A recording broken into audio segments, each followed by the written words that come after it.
I cannot believe it's May already. It's May 21st, 2024. It's Joe Herrera coming to you live from Las Vegas, Nevada. And I am here with a good friend of mine, Eric Hagsgette. He's got a crazy story to tell. He runs an amazing business um, based out of Portland specifically, right? Do you guys, Eric, do you do business outside of Portland or is it mainly Portland proper? Portland and Southwest Washington, Vancouver, Camas, those areas in Washington, but we're headquartered in Portland. Awesome. Well, you and I don't know, it's been 3 or 4 months. We started talking. You run a successful real estate company in Portland and in Southern Washington. Um, how did you get it? How was real estate your choice? Like, was it your Yeah. kind of your first real career? How did you end up in the real estate industry? Oh, yeah. Good question. And thank you for having me, Joe. I'm thrilled to be here. Always excited to talk to you. But backing everything up, I'm from the South. So I came out to Portland in 1999 from Atlanta, Georgia. And I took a non-traditional route to get my degree. And I had a unique degree in marketing and professional sales. And I came out to Portland just wide-eyed. And I expected and thought that I deserved this really awesome, sexy sales job. But I had nothing Yeah. on my resume, right? I had no experience. I had nothing, but I really elevated myself to think that I deserved that. And so long story short, Kim, my wife, and I moved to Portland on a song, really. I mean, just Yeah. life, like just a lifestyle move. And so I started a job search in sales, and I ended up working somehow by luck and dumb luck. I earned my way into a sales outside business to business sales position with a company called Paychecks, which is like a Mm. payroll processor, an Yeah, yeah. human resource processor. And to be honest with you, I had no idea what I was doing, but I knew how to get through the interview process and what have you. And so for my first 5 years in Portland, and my first job was hardcore, rigorous business to business sales, selling their service.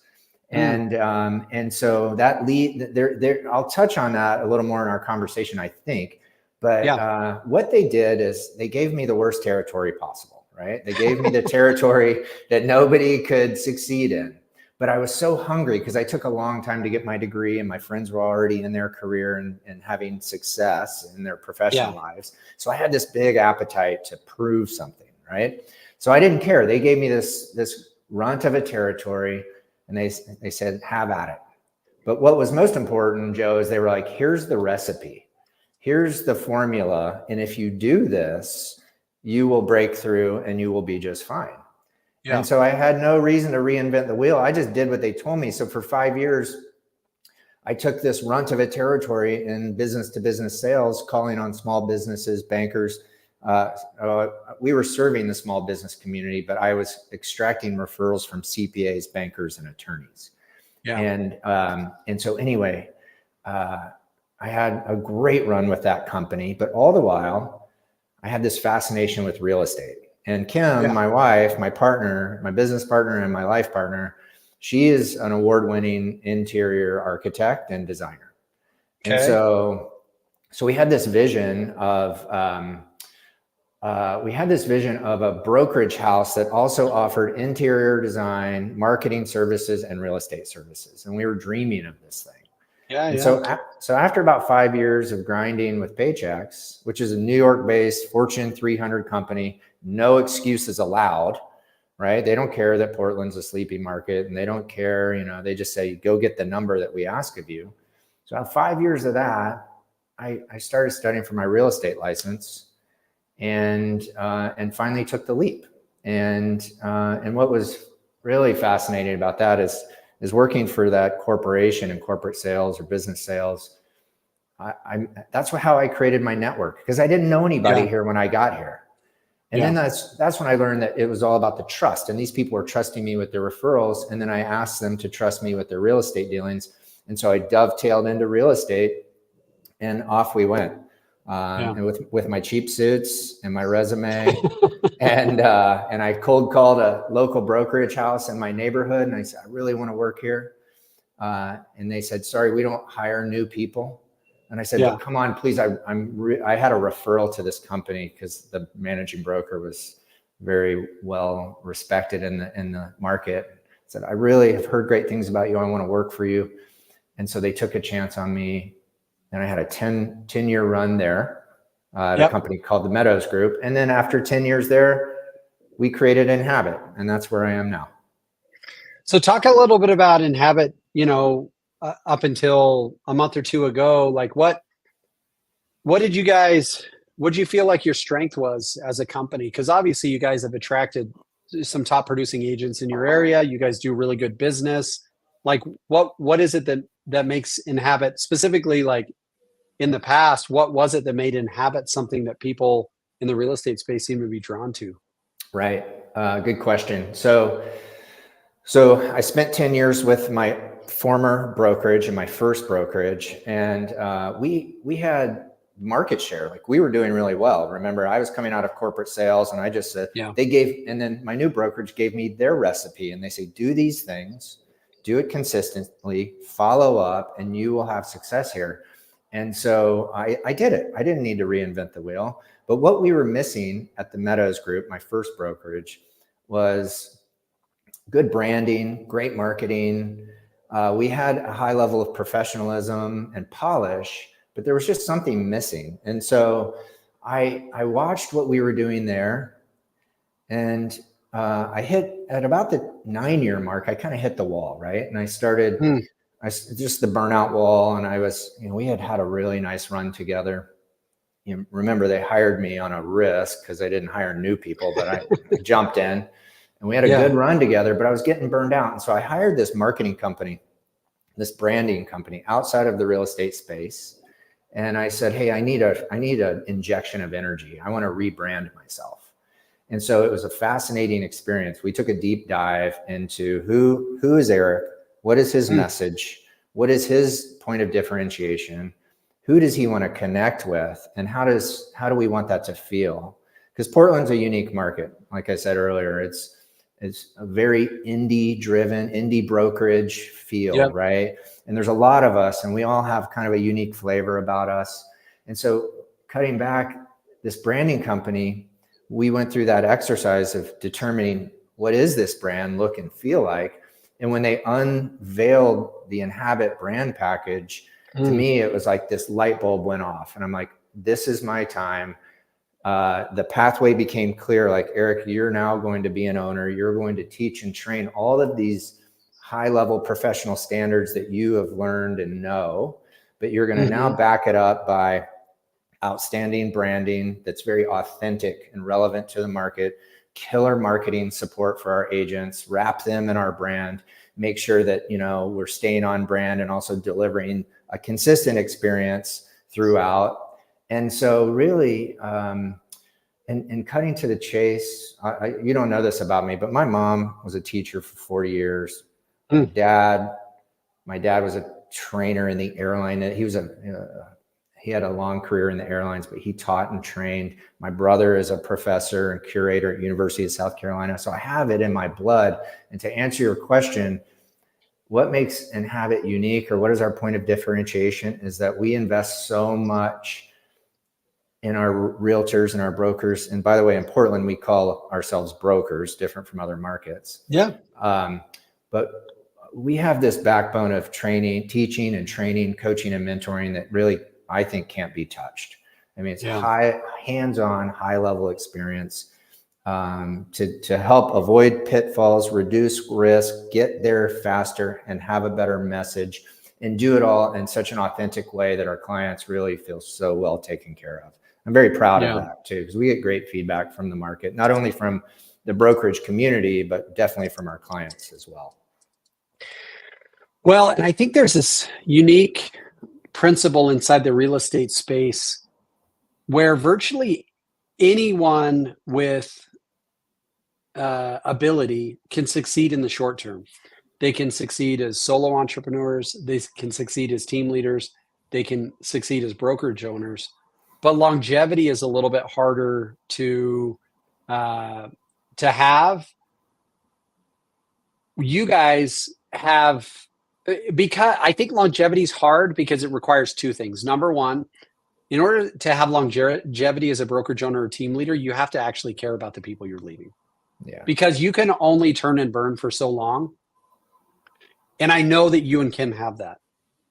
But I also know that the second thing is adaptability and willingness to get creative and think outside the box and not be so hard-hearted or hard-headed, I should say. Mm-hmm. So you guys have gotten to points with Inhabit even to where you're like, okay, cool. Well, what is the next thing for our agents? What is the next thing for us? And I think that this kind of started maybe 6 months ago or whatever it was, to where you're like, okay, well, where do we go with this? We're Mm-hmm. having success. We're in a challenging market. Our agents are succeeding. We're passionate about education. We're passionate about helping people succeed. But the current vehicle we're in may not be what gets us to that next level. So talk to me a little bit about maybe where some of that, I don't want to say opportunity gap, but maybe it's business principle gap or Yeah, no. future mapping gap. Like what even got you guys thinking that there may be the next iteration of Inhabit? Yeah. Okay, so just rolling back the reel a little bit. So Inhabit is we're about 35 people, and we're just a purely organic word of mouth sphere. We generate business on sphere of influence, reputation, referrals, community, we're that type of broker. Okay. We're brokerage. And so, so just give you an idea of how we operate. We're mainly sphere of influence based realtors. And so over the last, 8 years, that model was working really well, and we were in a good market. And then all of a sudden, Jerome Powell comes in and inflation comes in and starts tampering with the throttle, as we all know. And so interest rates go up and we all get put to the test, right? And so here's my organic model that I'm looking very closely at. And I started feeling a gap there and saying, it's easy to be a good broker in a good market, but how do we be a good broker or a great broker in a tough market? And so I started analyzing what my offering was, right? And so the last 18 months, 2 years have really put me to the test and forced me to really study the industry, look at the landscape on a broad-based national level, and understand where are we going with this? Like what, and how do we take the next step? Because remember, 10 years, an independent realtor at the Meadows Group. Now I'm at 10 years as an owner. And so for some reason, my life is moving on these 10-year cycles, right? So I'm coming up on this 10-year deal at Inhabit, and I'm very proud of what we've done, but I don't want to say on the ropes, but I'm really digging in deep as to what your question is. Like, how do we fill the gap? And so I go to Inman last year, right? And I'm sitting there, and Kofi Nardi is on stage, and he's the MC. And I keep hearing about Real, and I'm just curious about it. And I had been studying it, and I had gotten little nuggets and little pieces here and there. And now this fascinating human on stage is emceeing Inman down in Vegas in your neighborhood. And so I grabbed Kofi, and I'm like, hey, Kofi, tell me what's up with Real. What makes it different? What's up with this? And he says to me, Eric, it's about the people. We put the people first. He goes, we got the tech, we've got the tools, resources, rev share, we've got everything, we got the stock, but it's all about wrapping our resources around the realtor to help them meet their individual goals. And so that was pretty impactful to me. And I started examining my offering. Like when a realtor comes in this door to ask me, what am I going to do for them? I started feeling like my offering needed bolstering. It needed more muscle. Yeah. And so nothing happened with that experience, except for I started watching Real and paying attention to other things. And we had other large national entities coming to us because, everybody knew the indie broker was feeling the stress of the market. So we were getting hit up in all which ways. And so all of a sudden I'm sitting there and I see a press release or a news release. And Sharon Srivatsa says, Real is unveiling a private label program that nobody else has, and that's the perfect solution for the independent brokerages and the indie brands that have invested blood, sweat, and tears in their brand and brand experience, but don't want to give it up, but they need more. And so I was just like, boom, like it hit me like a ton of bricks. And so that's when we began working with you and Spring and Sharon, Dean and Aphrodite, and the crew that really, you guys really just elevated and came at us at the right time, the right place with the right offering. And that's when we rolled our sleeves up and began planning for what we've just done, which is we've become the first Oregon indie brokerage under the private label program with Real Broker. Literally within the last 2 weeks, we've onboarded, I'm very proud to say, 100% migration of our realtors have come onto the platform. And now we have, I'm just so proud because I feel like we have the best of both worlds. We have this brick and mortar. We have 2 offices in Portland and 1 in Vancouver. And we have this brick and mortar, hands-on, human to human experience for our realtors and our leaders.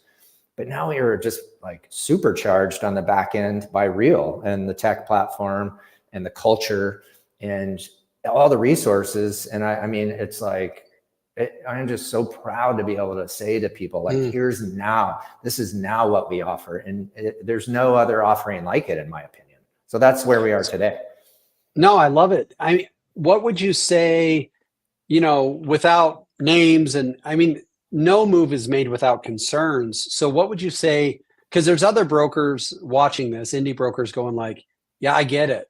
Well, the way I always described it, because Taylor and I brought our indie brokerage over in Nevada, and the best feeling I had, well, not the best, one of the feelings I had was no one understands, like an indie broker, the tug of war of profitability between you and your agents.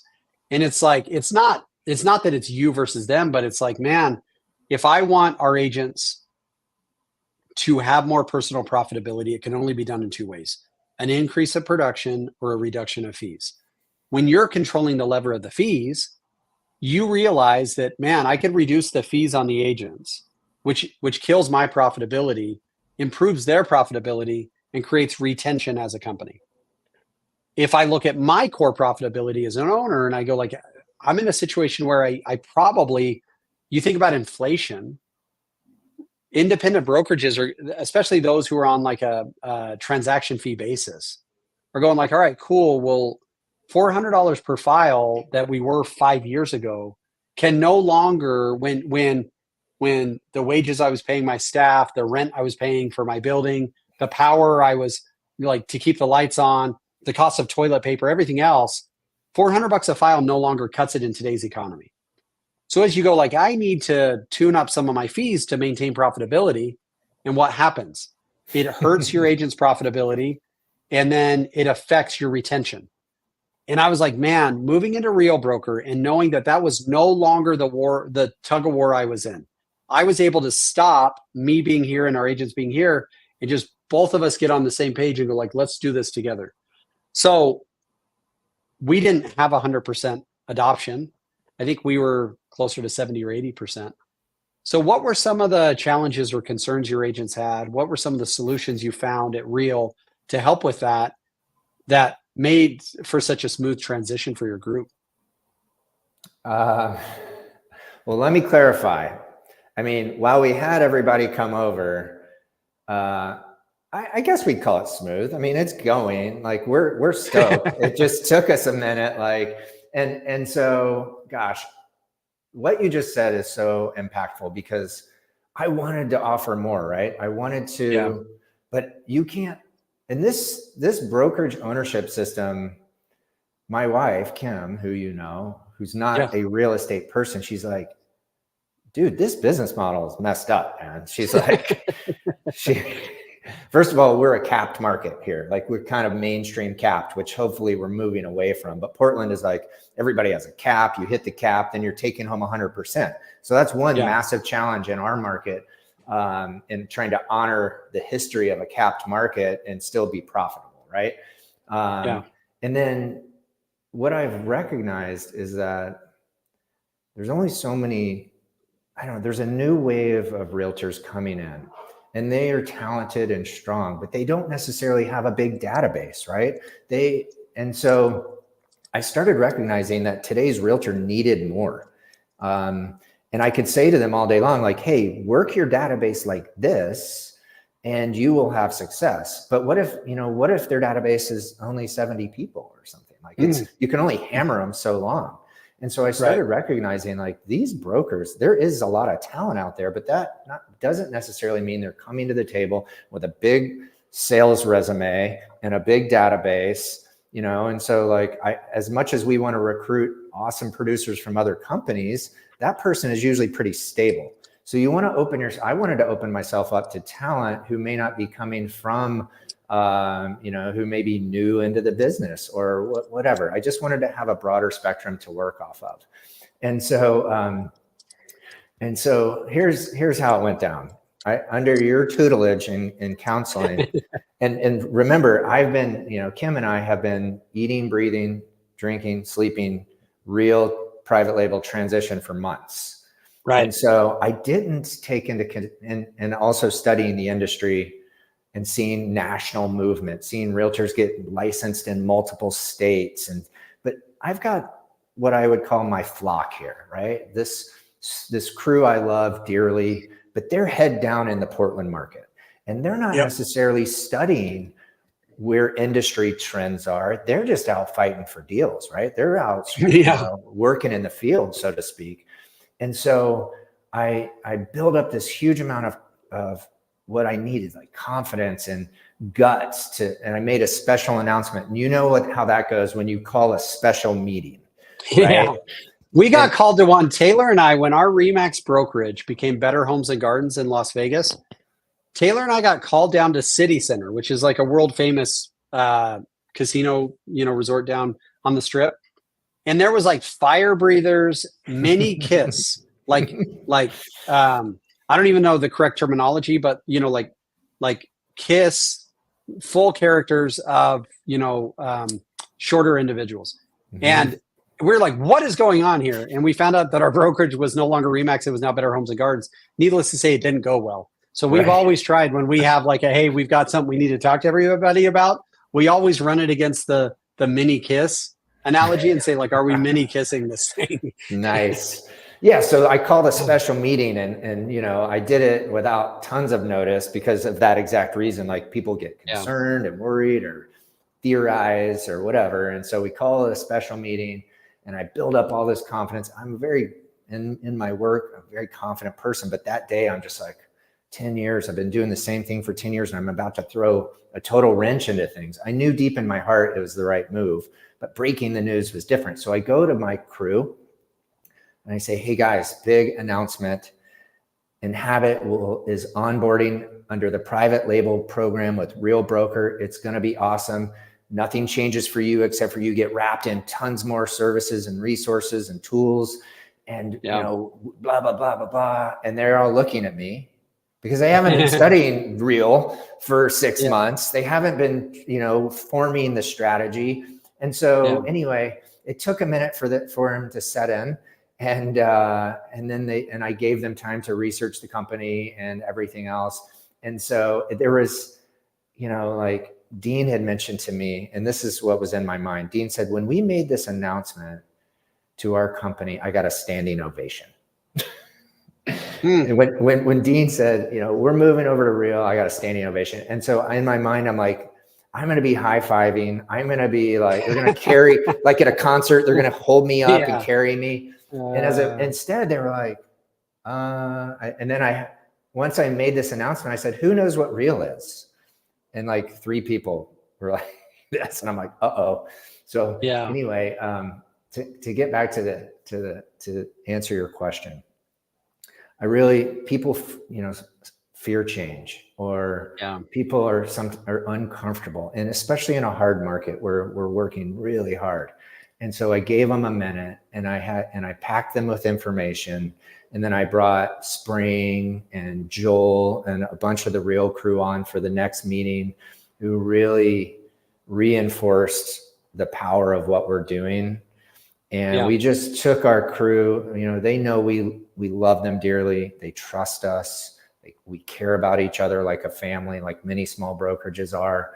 And so it took a lot of question and answer, a lot of providing information, a lot of just kind of massaging this change to reiterate, guys, we're very confident in this. We know deep in our hearts that this indie brokerage capped model, and I mean, capped or not capped, this model that we've been working on, I can't support you.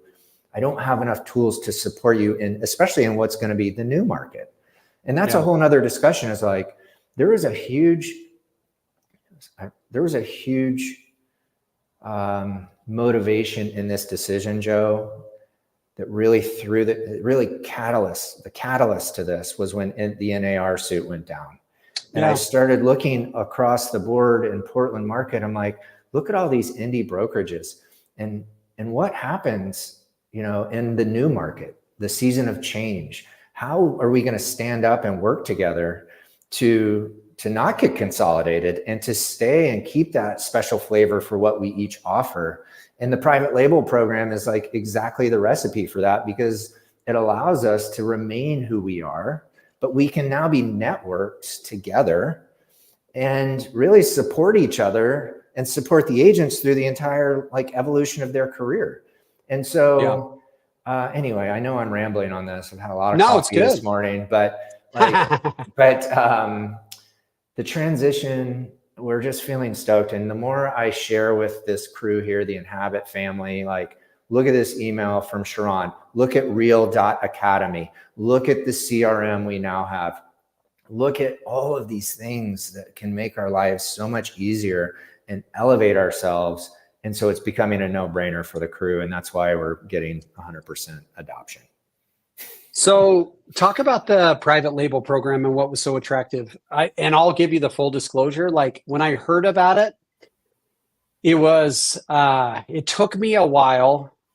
I'm probably of average intelligence, but it took me a while to understand the use case in which it made sense. When we came to Real, we were just like, oh, cool. We were the Joe Taylor Group at Love Local Real Estate, which was a company we owned. Now we're the Joe Taylor Group at Real Broker. Like, to me, it was just, we just flipped a switch. Right. But I think there is a use case in which we always had that separation. It was like Joe Taylor Group at Remax, Joe Taylor Group at Simply Vegas, which was a company we owned, Joe Taylor Group at Love Local Real Estate. So to go Joe Taylor Group at Real was a very natural progression. But there's individuals like you for whom Inhabit was just your company. It wasn't Inhabit brokered by anything. It was just Inhabit. So for you guys, the private label was a really important element of this decision. So maybe speak to, because I want independent brokers and people that are on the down low and are like, Eric, we can never tell anybody we're having this conversation. I want them to reach out to you because you are doing what they are curious about. Mm-hmm. But what about the private label became so attractive to you? Honestly, Joe, I feel like when I was on this call and Sharon unveiled the private label concept, I was like, they just made that for me. Like, they just designed this whole thing for my exact situation. An independent company who's invested blood, sweat, and tears into their brand, into their reputation. And we don't want to let that go, but we need more, right? And so the other thing that is fascinating about private label at Real Broker is that, you know, all right, remember Portland, Pacific Northwest, probably the West Coast, you drive up and down these streets here and it's like, you'll see more indie signs than you do big corporate signs. Yeah. And that's what our clientele wants. And that's what the broker wants. They want a family feel, you know, it's Portland. Like, they don't necessarily want to be at big corporate at the Man, you know? And so, anyway, I knew how important that was to continue to feel like we are doing what we've always been doing. And we are who we are Inhabit. And in the RMLS and our MLS, we are still Inhabit, right? That's significant. Yep. And then we're writing contracts. When we're writing sales agreements and listing agreements, we're writing them as Inhabit.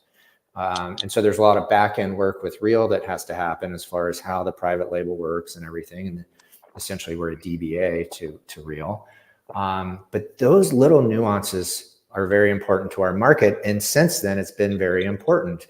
The reinforcement from our realtors and from my colleagues in the industry, they're like, man, that is so awesome. That's perfect for you.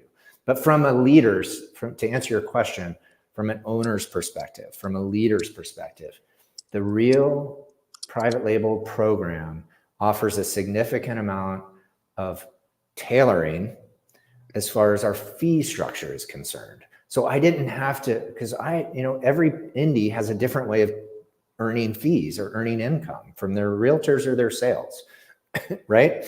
It's capped, it's split, it's monthly, it's whatever. And so I had options within the private label program to be able to customize the experience specific to us and be able to make decisions and be like, hey, this is how I'm going to do it for my company, because I have several options to choose from. But like yesterday, I was talking to another indie owner in our market, and I'm like, I did it this way, but you can do it this way. Like, that's what's so cool about it, is that we can create a system based on each individual broker that makes sense for them. Right. Yeah.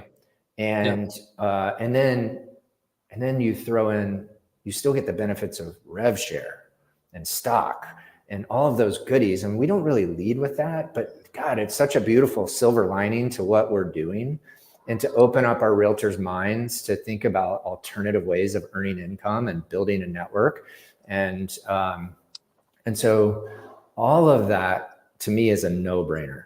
And again, in the new market, if NAR takes more of a back seat, because right here we're an agent-owned MLS, being a member of NAR is a requirement to have access to the MLS.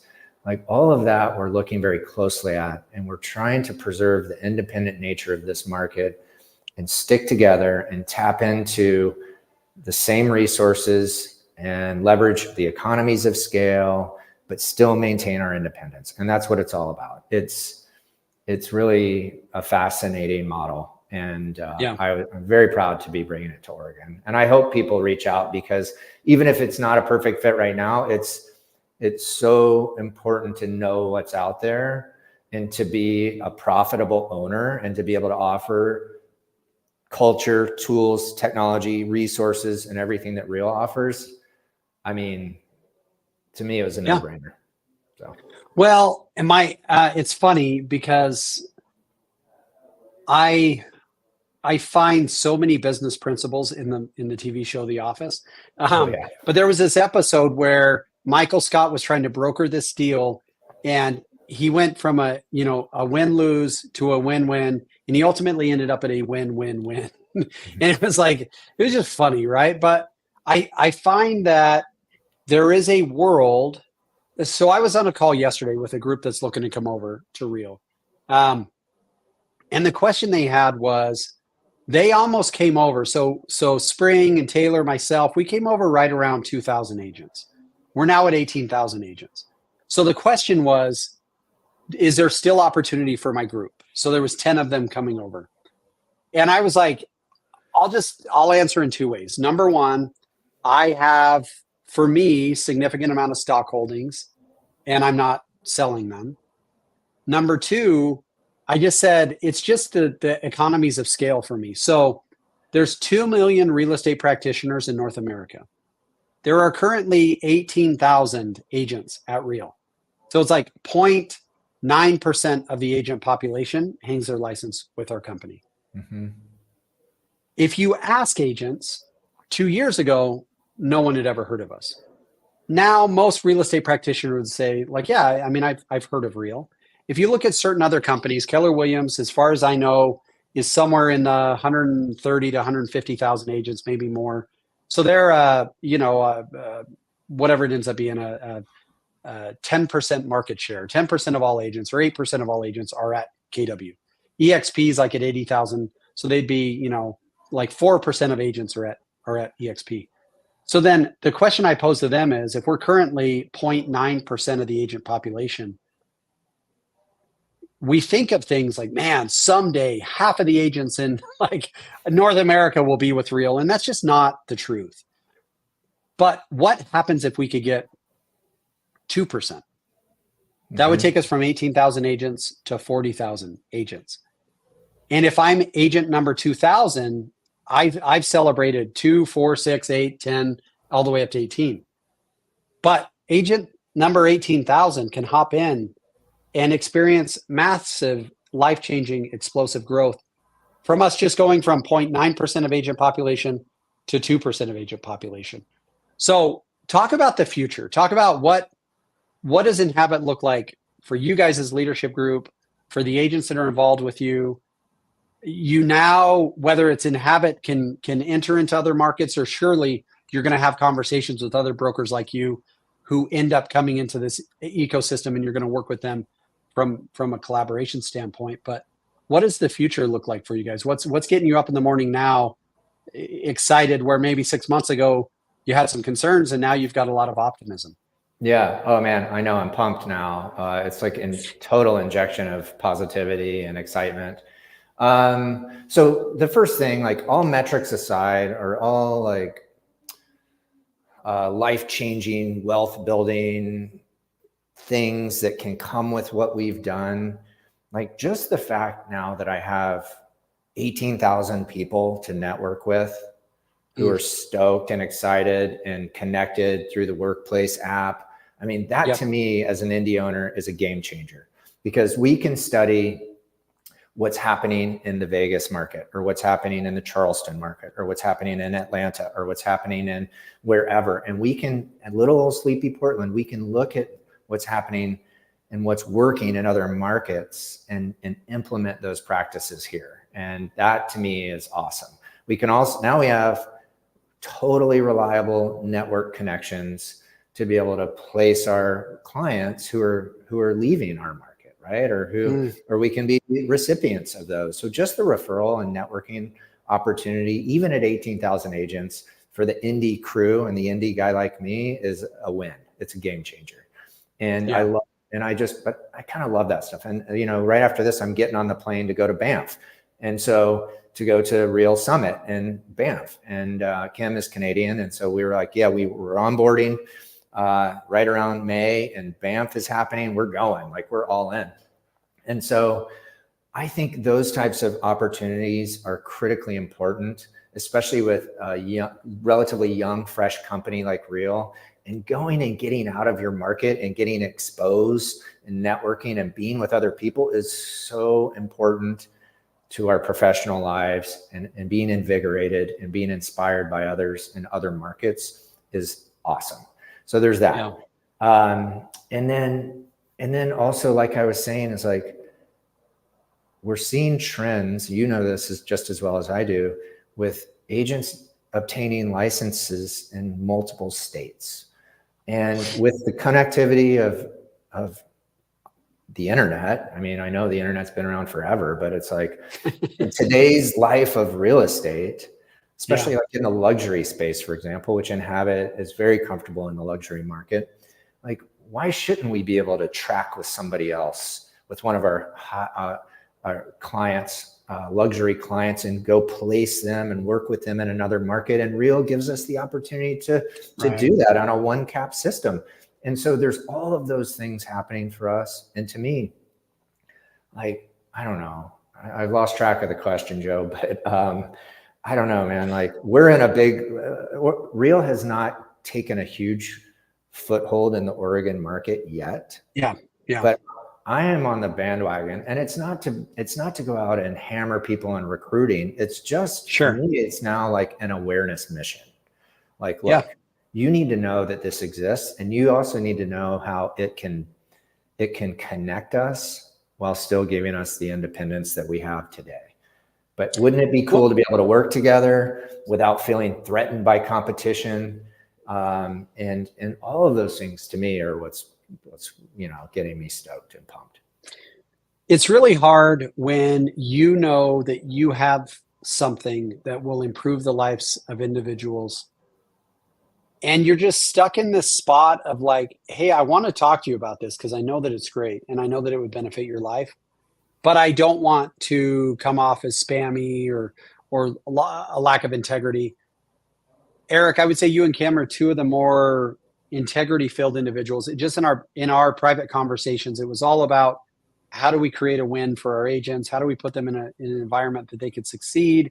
How do we help them understand this concept so that they can win?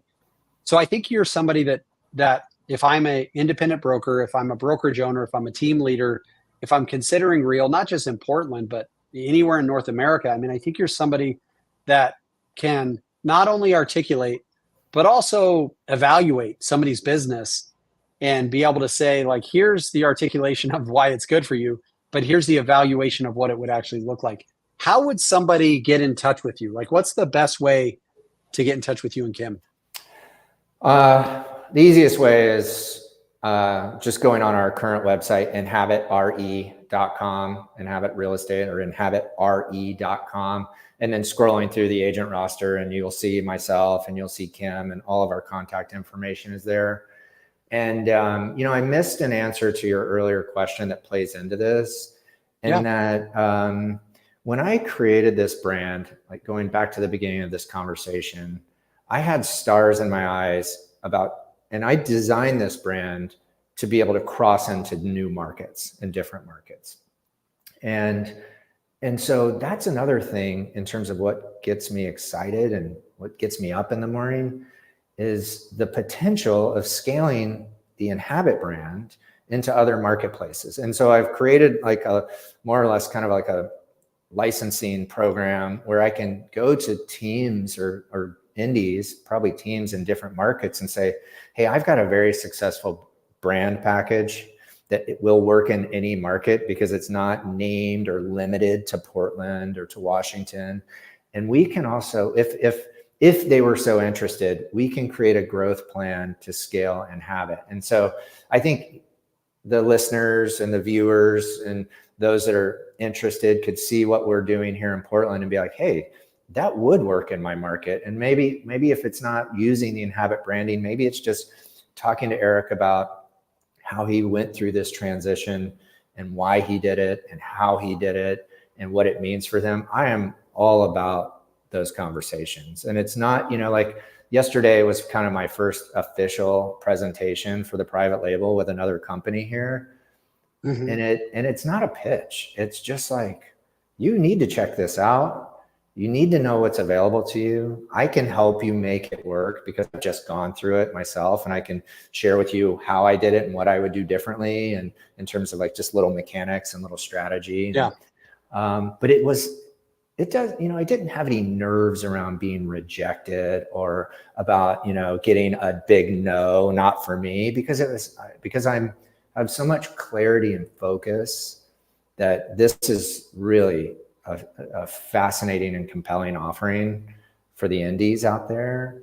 I would love to share it with anybody who's interested, because if we can do it, you can do it, basically. Because like you, I'm of average intelligence, but I knew, and you said it, not me. I knew that this was a clear path going forward to be properly positioned in today's market and in the future market. I needed more to offer. And this is what did it for me. No, I love that. I think just in closing, I think you and I both get it. We both have been independent brokerage owners. I've had hundreds of conversations with indie brokers, large and small. And a lot of it comes down to the amount of pride they have in what they built, which can be answered by private label. But it also comes down to there's just times where there's onions we don't want to peel because we're afraid of the answer we're going to get. My time usually revolves around like, hey, let's talk about our kids' grades. Because like all of a sudden I open up this onion, then I'm like, dude, I wish I didn't unpeel this thing. Or checking a credit card statement is another time where I'm like, dude, why did I look at that? And so there is a little bit on behalf of indie brokers where it's like, I would just rather not know what Real could do for me and my agents, because I don't want to see what I can't unsee. Right. And, so there's some people who are just like out of pride, the good pride, I would say. They're just like, I'm team Inhabit and we're just going to go conquer the world. Mm-hmm. There are times where people build up these walls where they're like, whether it's Real or an EXP or some of the other, revenue share-based models, they're just like, I don't want anything to do with any of them. I think the hard part for me ultimately is the message of Real is not the brand you built doesn't matter. The business you built doesn't matter. The way you practice business doesn't matter. The message is it does matter. You matter. Your agents matter. And this is just about taking whatever greatness you've built and adding it and see if we can take it to the next level. And I think that's a message that gets lost a lot. And I think you've done a really good job today of just kind of painting that picture for people, because Inhabit did not go away. You have not abandoned the mission of Inhabit. If anything, you've elevated it. If anything, you've taken it to the next level. If anything, you've given your agents an opportunity to share in ownership with you through the stock program. If anything, you've given them the opportunity to increase their profitability by having a few of their friends show up to the company with them. And it's like, that's the message we really need people to understand, because there is so much misunderstanding and misnomer out there about these type of businesses. And so I would highly recommend, as Eric said, either hopping on their website. I think your Instagram handle's Win with Inhabit, if I'm right. That's correct. Yep. Yeah. Instagram, they've got a solid Instagram following. And listen, Eric's he understands confidentiality because he and I had it when he was looking at this. So don't be afraid that, by reaching out to Eric, you're going to become some, it's going to show up on like Real Estate Inman front page. Like, you can have a confidential conversation. You could evaluate what it's like for you and your agents, and then you can make an educated decision from there. So Eric, I'm grateful for you, man. I'm grateful to be in business with you guys. I think I love growth, but I love growth with individuals who do things the right way. And I know that you guys, you care about your agents, you care about your business model, you care about your clients, you care about your community. And so Real is certainly, going back to my original Michael Scott statement, it was a win for the company. I think it was a win for us, speaking of Spring, myself, Dean, and Aphrodite. And then it was ultimately a big win for you and your agents, because we're now all building and collaborating together. So thanks for hopping on. Thanks for building with us. I'm excited for what the future has to hold. Thank you, Joe. Man, your support has been so appreciated, and just taking time to work with us, and everything you guys have done and inspired us as well. So it's been my pleasure to be here with you today. And I would love to share this offering with anybody who's interested, just for their own good. And so thank you for giving me the opportunity to come on and talk to you and share what we're doing and how we did it. And really appreciate being with you today. Okay.